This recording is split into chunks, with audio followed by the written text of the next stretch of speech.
తండ్రైన దేవుడు పరిశుద్ధాత్మ దేవుని గురించి చెప్పాడు.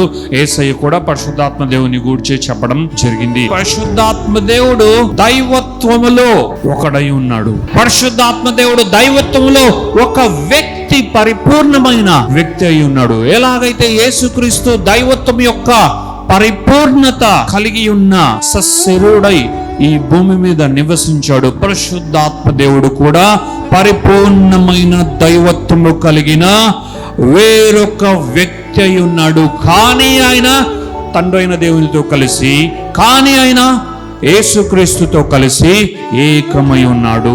దేవుడే దేవుడే దేవుడే. తండ్రి అయిన దేవుడు ఇంత విశ్లేషిస్తూ ఉన్నప్పుడు, వివరిస్తూ ఉన్నప్పుడు, యేసుక్రీస్తు ఇంత ఎక్కువగా వివరిస్తూ ఉన్నప్పుడు సంఘములో పరిశుద్ధాత్మ దేవుని నామాన్ని బట్టే చీలిక ఏర్పడి, పరిశుద్ధాత్మని బట్టే వేరొక భాగముగా సంఘం అయిపోయి, నో మాకు వద్దు, మాకు నచ్చదు, పరిశుద్ధాత్మ దేవుని గురించి ఏదైతే మాకు ఇష్టం లేదు, మేము పక్కకి వెళ్ళిపోతాం.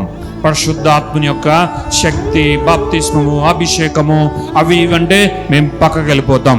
పరిశుద్ధాత్మ దేవుని గురించి భాషలు, ప్రవచనాలు, ఆ వరాలు, ఈ వరాలు అంటే పక్కకి వెళ్ళిపోతాం అని ఇలాంటి డివిజన్స్ చాలా చాలా బాధాకరమైనవి. ఇవి దేవుడు కూడా ఎప్పుడు ఎక్స్పెక్ట్ చేయనివి.